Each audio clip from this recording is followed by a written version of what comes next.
to quote, Bangladesh, historical Bengal, has a unique place in the history of Buddhism, mainly for two reasons.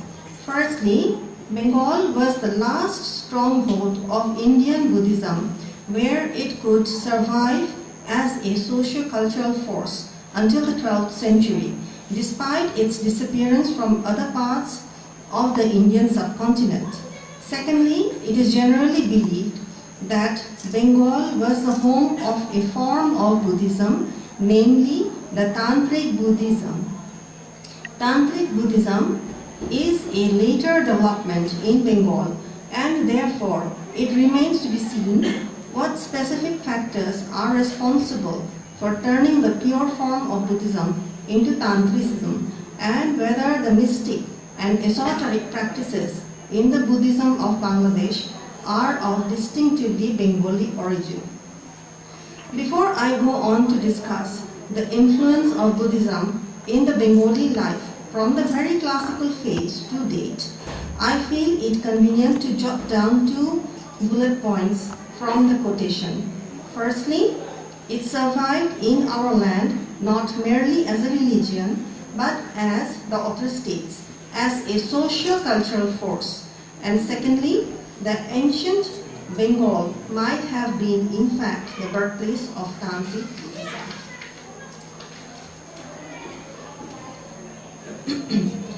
I'm not sure if any academic nurturing any interest in Bangladesh would ever have any curiosity to put Bangladesh's journey as a Bangla-speaking people in contradistinction to that as a political collectivity seeking statehood. You know, we became a sovereign and independent state after fighting a bloody war of liberation in 1971. However, on a very genuine account, the first battle of our statehood was fought 19 years earlier in 1952, when our people laid down our lives simply to protect the dignity of our language, Bangla. This historic juncture of our political life is pertinent to today's theme, thanks to the Charyapada, the collection of the very first poems of our literature, which was in fact a contribution of Buddhist Siddharthacharyas from the 8th to 12th centuries. It was in a very popular and relatively new language, a Proto-Bangla form, that 23 Buddhist Tantricists composed. Incidentally, its palm leaf manuscript was rediscovered in the early 20th century from none other place than the Nepal Royal Court Library.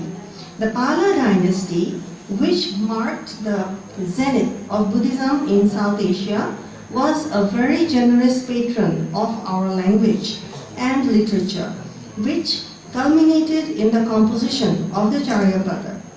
This is exactly the point we underscore when we say that the relationship between Bangladesh and Nepal dates back to millennia and is based on linguistic, cultural, and religious linkages. No account of Buddhism's first entry in Bangladesh, whether it predates Emperor Asoka's rule or not, is considered to be decisive.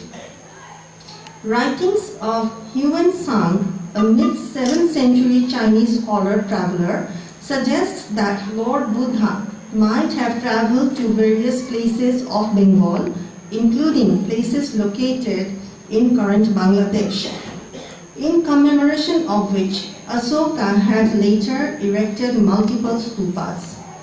Burmese and Arakanese traditions hold that Lord Buddha paid a short visit to Patia, which falls under the Chittagong district of Bangladesh.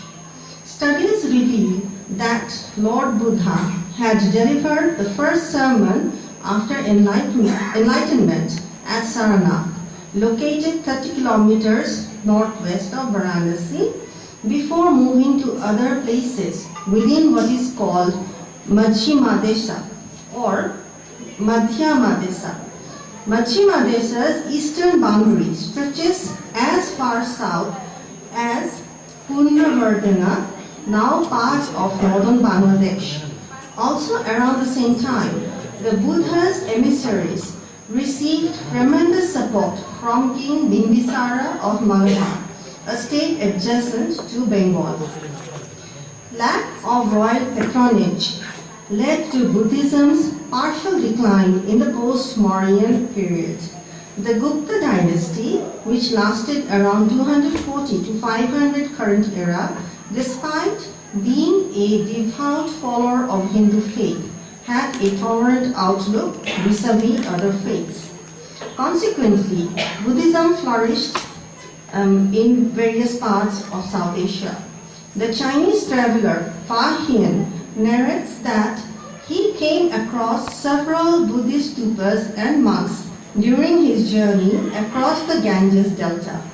There are also breakthrough archaeological discoveries in support of Fa Hien. An inscription found in Gunaigarh near Kumilla district of Bangladesh dating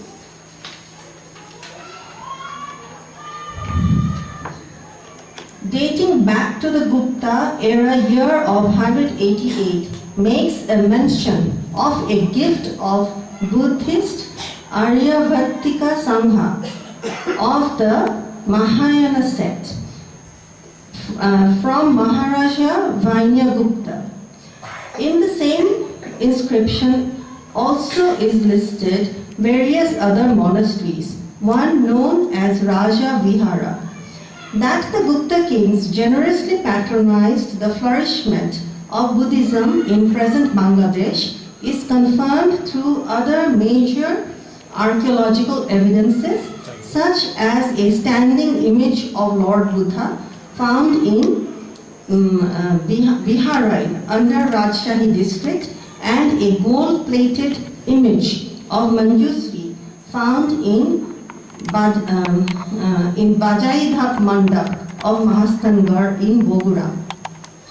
During his 7th century visit to India, Huyen Tsang covered almost all major places of Bangladesh inhabited by followers of Buddhism. As we know from his account, the monasteries located at Kalangala near Rajmahal, spread across Birbhum district in West Bengal and Santal Parganas in Jharkhand of present India, housed more than 300 monks.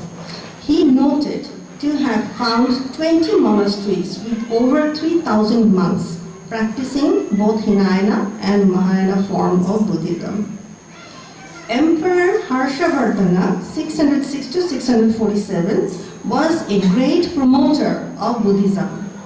After him, the Khadda dynasty was the first to set up Buddhist dynasty in independent Bengal, which lasted during 7th and 8th centuries.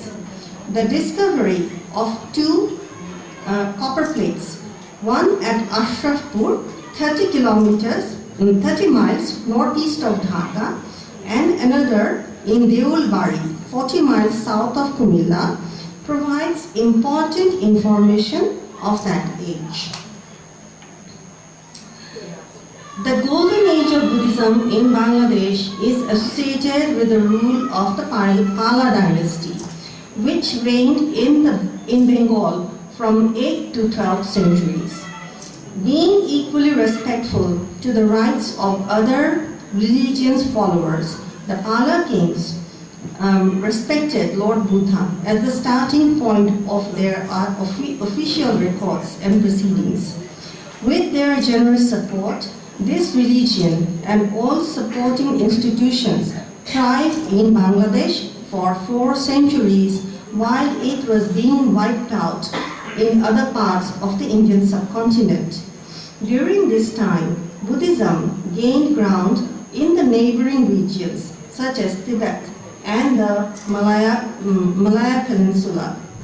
King Gopala, 750 to 770, built a monastery at Nalanda and set up many educational institutions to advance Buddhist teachings.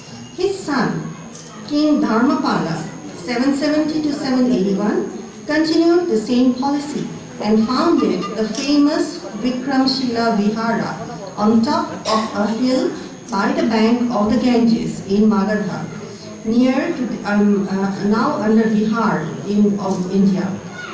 The Sompara Mahavira that Dharmapala built in Nauga of Bangladesh is reckoned to be a model for many such monasteries in South and South Asia.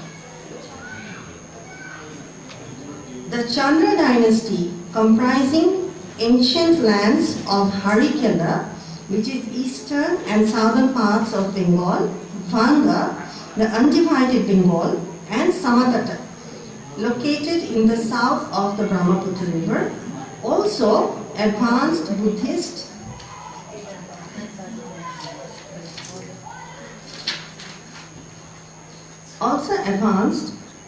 Buddhist religion and teachings.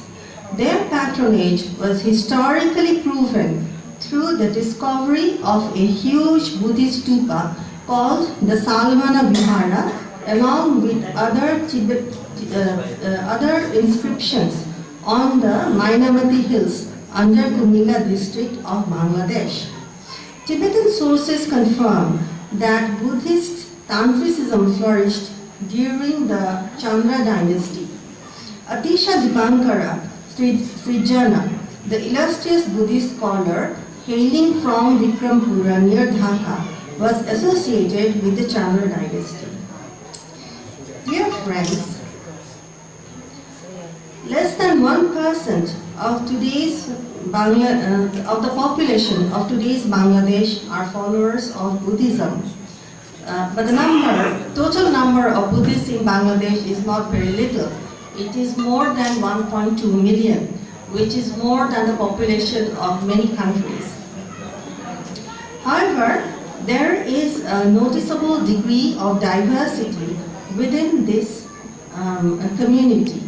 The diversity, interestingly, is attributed more to the surrounding environment than to just religion or denomination.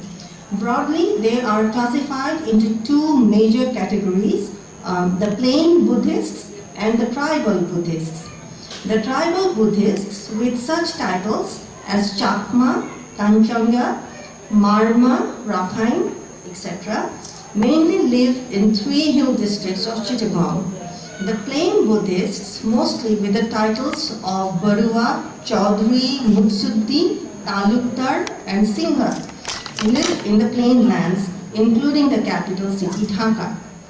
Despite the same religious script, there are differences in the cultural lives of these two groups of Buddhists.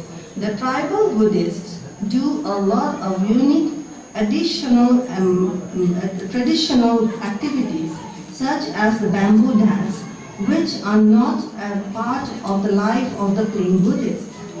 One important aspect to note is that both the plain and tribal Buddhists observe the Buddha Purnima together, making it one of our most auspicious and joyous national days. This also follows Lord Buddha's teaching of Sammanam Tapasukha, meaning happiness lies in peaceful coexistence. Once the cradle of Buddhism, Bangladesh takes pride in the numerous epigraphical images of Buddhism, epigraphical images and antiquities hitherto unearthed in its heartland. In my speech, I could cover only a few of these images and relics with a brief reference to the corresponding time and ruling dynasty. No wonder that our National Museum has kept a big hall reserved for Buddhist historical objects and presents to the visitors unique sculptures in stone, metal, and wood. Through a presidential ordinance in 1983, the Buddhist Religious Welfare Trust was constituted, whose key function is to contribute to the welfare of Bangladesh's Buddhist community. The Buddha Purnima, the greatest day on the calendar for a Buddhist, coinciding with the most important events in Lord Buddha's life, is also celebrated in Bangladesh with utmost solemnity and joy. This is also one of our major government holidays, when the Honorable President accords reception to those adhering to the spirit of religion is only for individuals, but celebration is universal. In Bangla we say, Dharma jar jar, Utshab shobar. I think most of you understand it. The government of Bangladesh, with utmost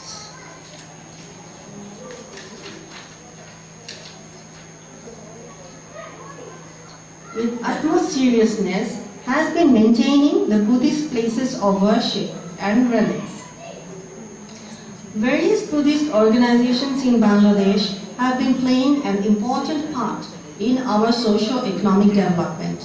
They have not confined their activity only in the religious domain, but rather have volunteered with time and resources in the service of distressed humanity. During frequent natural calamities, the Buddhist organizations have raised funds and have extended support to the affected people. They are very proactive internationally also. The Bangladeshi Buddhist organizations affiliated with the World Fellowship of Buddhists are the Bangladesh Buddhist Association, headquartered in Chittagong, Bangladesh Buddha Christi Prachar Sangha, based in Dharmarajika Vihara in Dhaka, and a youth organization named Bangladesh Bodho Yuva Porishad. The Bangladesh Buddhist Federation was formed and registered under the Social Welfare Department of the Government of Bangladesh. It is the owner institution of Dhaka International Buddhist Monastery. One of the Buddhist Federation's key functions is to facilitate the exchange of meetings, seminars, and symposia, where every year it celebrates the UNESCO-declared International Mother Language Day on 21st February with participation from renowned scholars. I started off with the Charyapada and feel confident that I can go back to Bangladesh of 1972 to draw a closing note. One of the key pillars that our founding father and freedom fighters of Bangladesh decided to insert in our constitution while adopting it then was secularism. Equal respect to all religions is therefore one of the cardinal principles of our political, socio-economic and cultural life. Lord Buddha's teaching is thus of lasting significance for us. To quote, "Thousands of candles can be lighted from a single candle, and the light of the candle will not be diminished. Happiness never decreases by being shared." Whatever our diverse religious communities can share among ourselves within our beloved country would only increase the happiness. Thank you everybody for your attention.